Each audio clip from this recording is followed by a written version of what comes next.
News at 8 में आपका स्वागत है। मैं हूं अदिति राजपूत और शुरुआत हम करने जा रहे हैं उत्तराखंड से, जहां पर जोशीमठ में आज होटल मलारियन को तोड़ने का काम शुरू हुआ। लेकिन ताजा खबर ये आ रही है कि तेज बारिश के चलते फिलहाल काम को रोकना पड़ा है। जोशीमठ के 2 होटलों में बड़ी दरारें आई थी। होटल मलारी इन भी इन्हीं में से एक है। जोशीमठ में लगातार जो संकट गहरा रहा है, उसके बीच गृह मंत्री अमित शाह ने उच्च स्तरीय बैठक की है। वहीं उत्तराखंड के मुख्यमंत्री पुष्कर सिंह धामी ने एनडीटीवी से कहा कि सिर्फ 25% घरों में दरारें हैं। ऐसा माहौल ना बनाएं कि जोशीमठ खत्म हो रहा है। मुख्यमंत्री ने अपील की कि ये माहौल ना बनाएं कि जोशीमठ खत्म हो रहा है, क्योंकि हमारे लोगों की अर्थव्यवस्था पर्यटन पर निर्भर है। डर का माहौल होगा तो पर्यटक नहीं आएंगे। तो यहाँ पर अभी प्रशासन और सरकार के सामने कई तरह की समस्याएं खड़ी हो गई हैं। लोगों को सुरक्षित जगहों पर पहुंचाना है और जो ध्वस्तीकरण का काम है वो भी बहुत ही सुरक्षित तरीके से करना है, ताकि और ज्यादा नुकसान ना हो।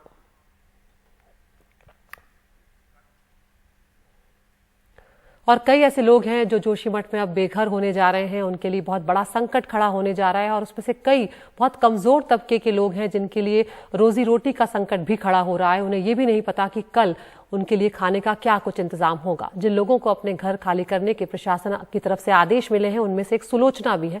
सुलोचना का परिवार पत्थर तोड़ने का काम करता है। जब हमारे साथी सौरभ शुक्ला उनके पास बातचीत करने के लिए पहुंचे तो पता चला कि उनके पास आज रात के खाने के लिए भी पैसे नहीं है। वो बातचीत आपको सुनवाते हैं। हम इस वक्त जोशीमठ के सिंघधार इलाके में हैं। लोग अपना सामान ले लेके यहाँ से विस्थापित हो रहे हैं। आप जिनसे बात करें उनके आंसू निकल जाते हैं। हमारे साथ एक ऐसी महिला है जिनसे हम बात करते हैं। इधर आ जाइए थोड़ा सा। क्या नाम है आपका? मेरा नाम सुलोचना है सर।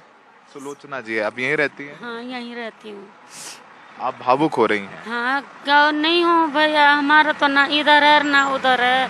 एक ही तो घर है मेरे पास, क्या करूँ? मेरे तो कुछ सरकार बोल रही, बोल तुम विस्थापित बनो। कहाँ बने हम विस्थापित? हमारे पास तो कहीं रहने खाने की जगह तक सामान नहीं है। विस्थापित कहाँ हो जाएंगे हम? हम विस्थापित होंगे, हमारी गाय बच्ची कहाँ जाएगी? आपके गाय बछड़े वगैरह? हाँ, गाय बछड़े वाले हैं। बच्चे बेरोजगार हैं। दूसरों के गांव में जाके क्या हम रोजगार कर सकेंगे?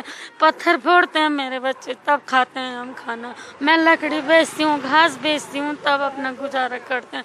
अपने गांव में तो चल जाता है गुजारा, दूसरों के गांव में चले जाएगा गुजारा? नहीं चलेगा भैया। हमारे तो कोई समझ में नहीं आ रही, हम क्या करें, कहाँ जाएं?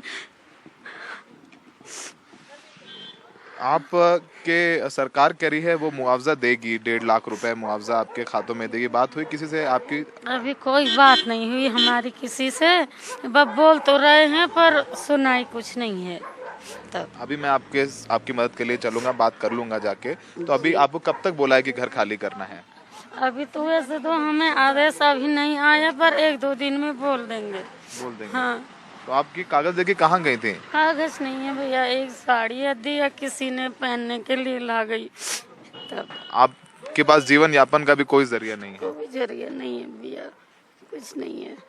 अब ये लोग तो फटाफट उठ के जा रहे हैं, मेरे तो ऐसे ही दम निकलते जा रहा है। मैं जाऊं तो जाऊं कहाँ? लड़की के रिश्तेदारी में बेचारी भी गरीब है, वो भी कैसे रखेगी मुझे?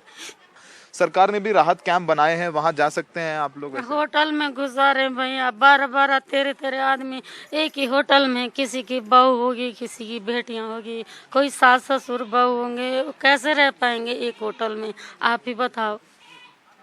अब भेड़ बकरियों की तरह घुसा दे रहे अंदर। मेरी तो एक बूढ़ी माँ भी है साथ में, उसको तो 24 घंटा आग चाहिए। मैं उसको होटल में आग कहाँ से लाऊं? चल भी नहीं पाती है। तो आप ये कहानियां दर्द की, इनके आंसू देखिए। सुलोचना जी जैसे बहुत सैकड़ों लोग हैं जिनको नहीं पता कि वो जाएंगे कहाँ। होटल में इनके रहने का इंतजाम तो किया गया है, पर वो इंतजाम कब तक रहेगा? कुछ दिन तक, जब तक मीडिया के कैमरे, उसके बाद कहाँ जाएंगे? खाने के लिए क्या जीवन यापन करेंगे? 1.5 लाख आए भी तो वो क्या 1.5 लाख में नया घर बन जाएगा? तो तमाम सवाल हैं। और ये आंसू देखिए आप, वाकई में इन लोगों की पीड़ा देख करके आप समझ सकते हैं कि मतलब कुछ लफ्ज़ नहीं है। ऐसे सामान लेकर के अपने घर छोड़ के जाते हुए लोग। मेरे पास तो गाड़ियों का पैसे का सामान होगा, मेरे पास तो उतना भी नहीं है। मैं क्या करूं? गाड़ी पे रखने का तक सामान के पैसे नहीं है मेरे पास।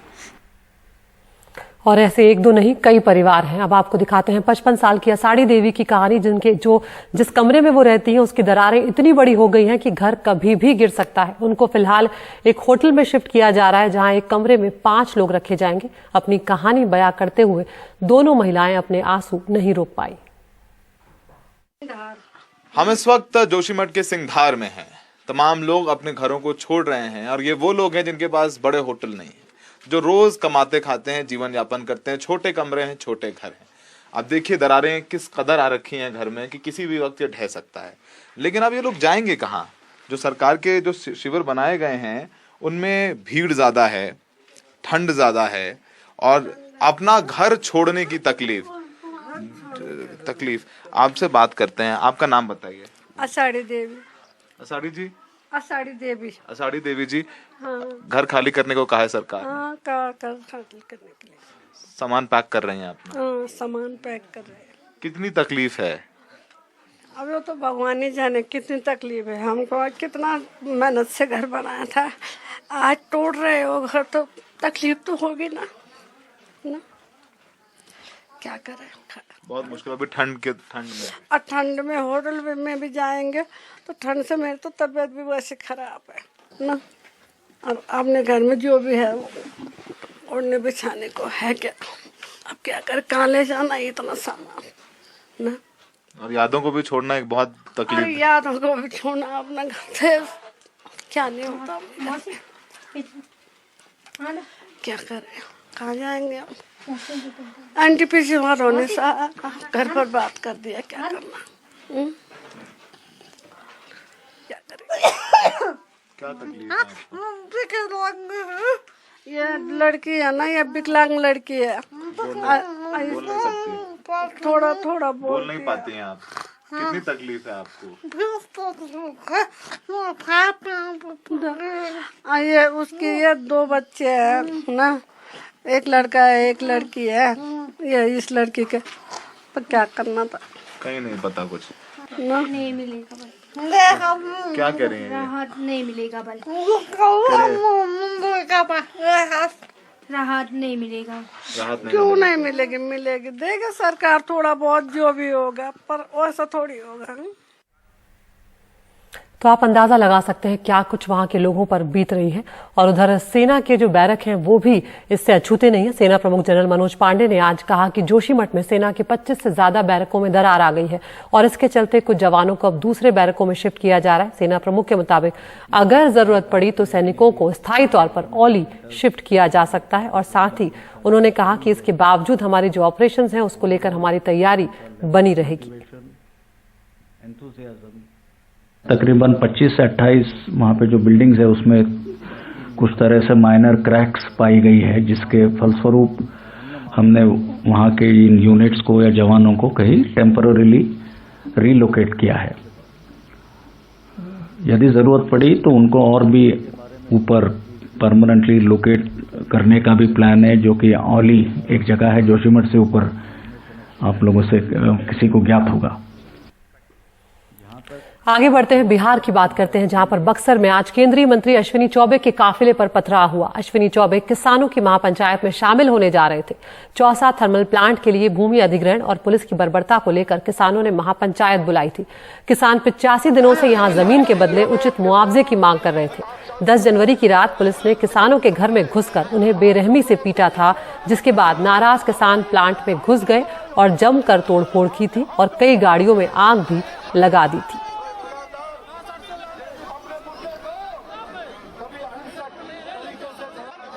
मुख्यमंत्री और उप मुख्यमंत्री बार बार ये बोलते हैं, उप मुख्यमंत्री और मुख्यमंत्री कहते हैं हमें तो इसकी जानकारी ही नहीं है। तो आप सरकार कौन चला रहा? यह सरकार कौन चला रहा? क्या कोई भूत सरकार चला रहा है कि प्रेस सरकार चला रहा? अगर किसानों पर लाठी बरसेगा तो हम चुप नहीं बैठेंगे, हम चुप नहीं बैठेंगे। और जब तक इस पर कार्रवाई नहीं होगी, जब तक इन्हें न्याय नहीं मिलेगा, इस मुद्दे को हम शांत नहीं बैठने देंगे। बीजेपी से निष्कासित नेता नूपुर शर्मा को पिस्टल का लाइसेंस अब मिल गया है। दिल्ली पुलिस ने आत्मरक्षा के लिए उन्हें ये लाइसेंस दिया है। पैगंबर साहब पर उनकी कथित विवादित टिप्पणी के बाद देश के कई शहरों में प्रदर्शन हुए थे और उन्हें जान से मारने की धमकी भी दी गई थी। इसके साथ ही उनके खिलाफ कई केस भी दर्ज हुए थे। अंतर्राष्ट्रीय स्तर पर भी विरोध हुआ, जिसके बाद बीजेपी ने उन्हें निलंबित कर दिया था। तो अब यहाँ पर नूपुर शर्मा की सुरक्षा का एक तरह से जायजा लिया है दिल्ली पुलिस ने, और उसके बाद जो धमकियां उन्हें मिली उनकी समीक्षा की गई है और उसके बाद इन्हें एक गन का लाइसेंस दे दिया गया है।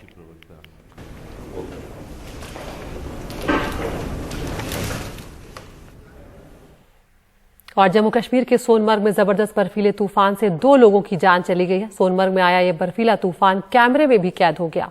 तूफान की ये तस्वीरें सोनमर्ग के बालटाल इलाके की हैं। मारे गए दोनों लोग एक कंस्ट्रक्शन कंपनी में काम करते थे।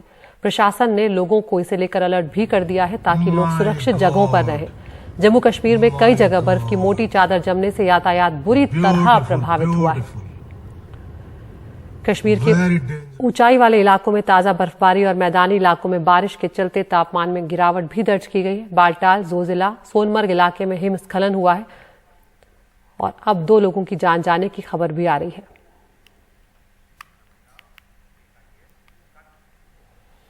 और खबर आई गाजियाबाद से, जहां पुलिस ने एक फर्जी आईएएस अधिकारी को गिरफ्तार किया है। आरोपी ने खुद को आईएएस बताकर शादी की और पत्नी के परिजनों से 40 लाख रुपए कैश, लग्जरी कार और ज्वेलरी भी ली है। इसके बाद पत्नी को घर से भगा दिया और नोएडा में एक महिला के साथ लिव इन में रहने लगा। आरोपी का नाम संजय सिंह है और वो मथुरा का रहने वाला है।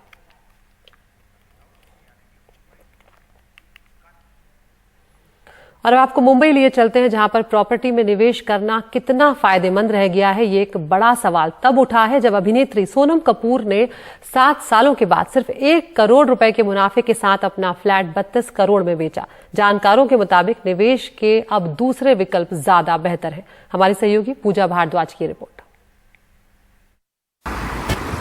मुंबई के बांद्रा कुर्ला कॉम्प्लेक्स के सिग्नेचर आइलैंड में अभिनेत्री सोनम कपूर ने एक फ्लैट जून 2015 में खरीदा था।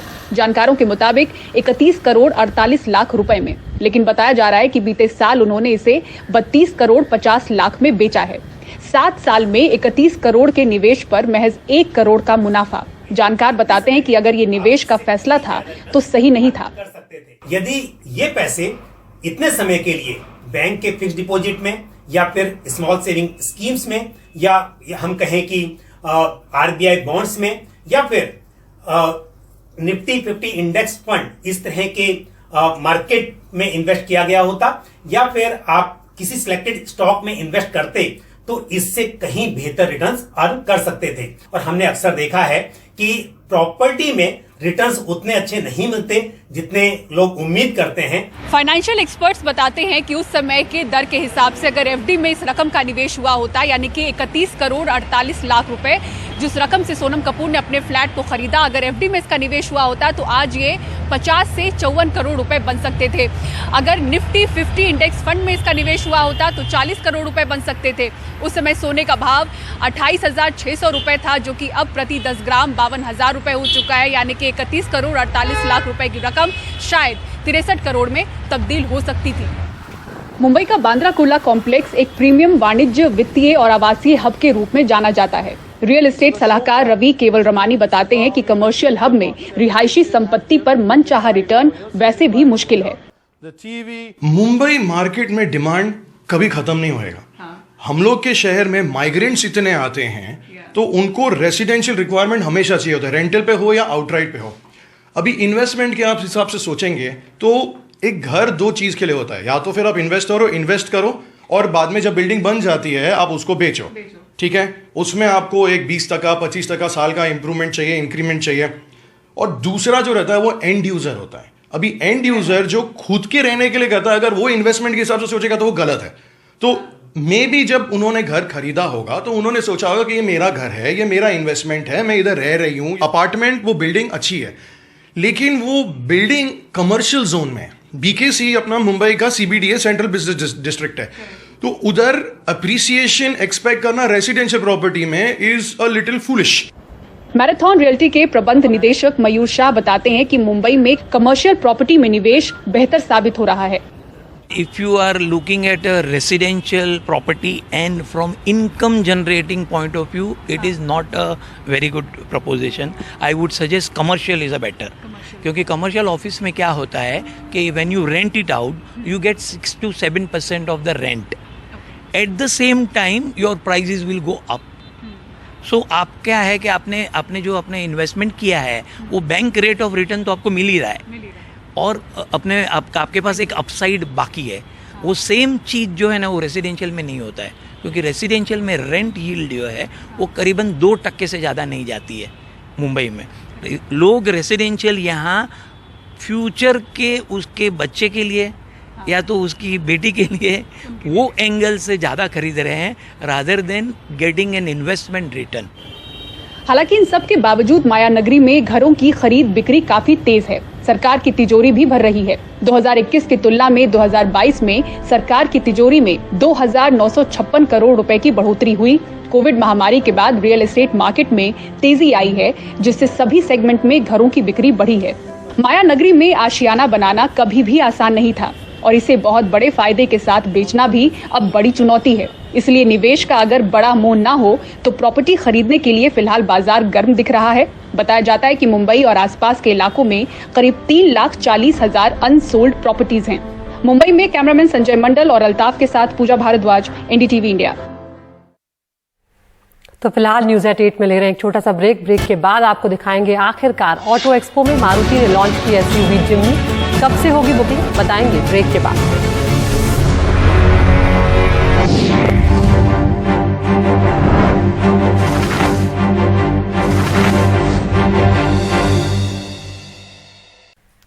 ब्रेक के बाद एक बार फिर से आपका स्वागत है। वाराणसी की बात करते हैं, जहां पर दुनिया के सबसे लंबे क्रूज को प्रधानमंत्री कल यानी शुक्रवार को हरी झंडी दिखाने जा रहे हैं। गंगा विलास क्रूज वाराणसी से ढाका होते हुए डिब्रूगढ़ तक जाएगा और इसके साथ ही प्रधानमंत्री गंगा तट पर सैलानियों के लिए बनी टेंट सिटी का भी उद्घाटन करेंगे।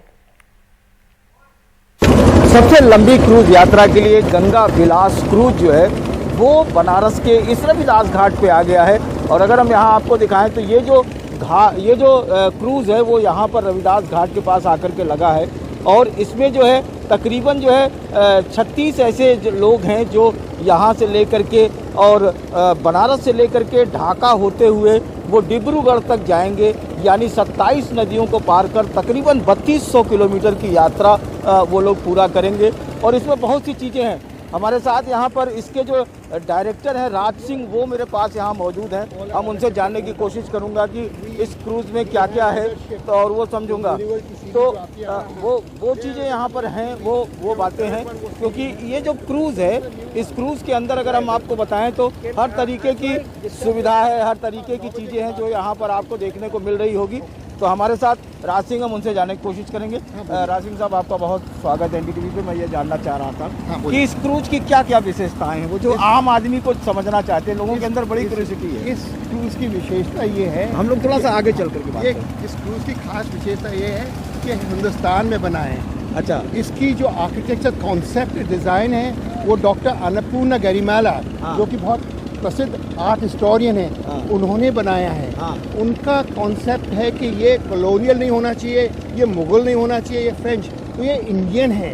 तो उन्होंने ये सोचा कि 1950s के बाद में जो हमारे फर्नीचर्स हैं, हमारी चीज़ें हैं, हमारे आर्टिस्ट हैं, उनको कैसे बढ़ावा दिया जाए। तो इसमें सब चीज़ें हाथ की बनी हैं, चाहे भदोई के कारपेट हो या यहाँ जरी का काम हो, बनारस का पौंडेचेरी की क्रॉकरी है, जो पॉटरी है, सेरेमिक नहीं है, पॉटरी है। अच्छा, और इसी तरह से हाथ की पेंटिंग है, तांत्रिक पेंटिंग्स हैं। अच्छा, और अब आपको ऑटो एक्सपो में लिए चलते हैं, जहां पर दूसरे दिन मारुति ने आखिरकार अपनी ऑफ रोडर एसयूवी जिम्नी को लॉन्च कर ही दिया। जिम्नी इंटरनेशनल मार्केट में काफी वक्त से मौजूद है। भारत में जिम्नी का 4 व्हील ड्राइव और 5 डोर वेरिएंट लाया गया है। मारुति ने जिम्नी की बुकिंग भी शुरू कर दी। कंपनी इसकी बिक्री अपनी प्रीमियम डीलरशिप नेक्सा के जरिए करेगी। आप 11,000 रुपए देकर इसकी बुकिंग करवा सकते हैं। मारुति का कहना यह है कि जिम्नी इस साल की पहली तिमाही में ही सड़कों पर नजर आने लगेगी।